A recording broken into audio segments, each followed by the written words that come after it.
Écoutez, oui, mais je ne comprends pas tellement l'attitude de Jean-Luc Mélenchon parce que je trouve qu'il charge la mule en mettant des oukases, des conditions qui sont non seulement des conditions dont on voit bien qu'elles sont excessives et elles ne peuvent pas être acceptées. Parler de corbillard du PS, enfin bon, on peut ne pas être d'accord avec le Benoît Hamon parti. n'est pas le prisonnier du corbillard du PS, Voilà. comme il l'a dit, selon vous ? Voilà, mais le Parti socialiste existe, on peut avoir des désaccords, on peut considérer qu'il a été affaibli par ce quinquennat, mais enfin, à quoi ça sert d'aller mettre en cause le Parti socialiste? Nous ne gagnerons et nous ne serons présents au deuxième tour de l'élection présidentielle que si on rassemble toute la gauche, sans exception, et on ne commence pas à critiquer les uns ou les autres. Ce qui est important, c'est qu'on soit d'accord sur le fond, ou au moins quelques axes stratégiques majeurs qui vont pouvoir irriguer le futur quinquennat.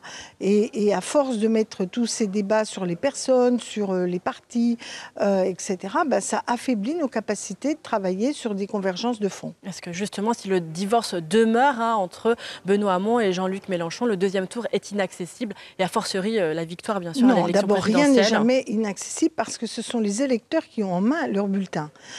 Donc, moi, je pense qu'il faut continuer à discuter parce qu'il y a Jean-Luc Mélenchon, le candidat, mais il y a aussi des forces politiques qui soutenaient ou soutiennent encore la candidature de Jean-Luc Mélenchon, nos amis du Parti communiste, communistes, par exemple, les groupes ensemble, des associations. Il y a toute une série de gens qui avaient vu en Jean-Luc Mélenchon l'alternative à la politique de François Hollande et de Manuel Valls à gauche. Je pense qu'aujourd'hui, ils peuvent s'interroger et on peut certainement avec eux travailler à des convergences législatives et voire au-delà. Et je pense que les électeurs de gauche, quand ils verront qu'il y a un candidat comme Benoît Hamon capable de rassembler autour de lui des gens qui n'étaient pas au début favorables à sa candidature et qui jugent utile de construire ensemble des réponses pour les Français pour ce quinquennat, on peut être au deuxième tour parce que des électeurs choisiront à la fois l'efficacité, la clarté politique, un contenu programmatique et une dynamique.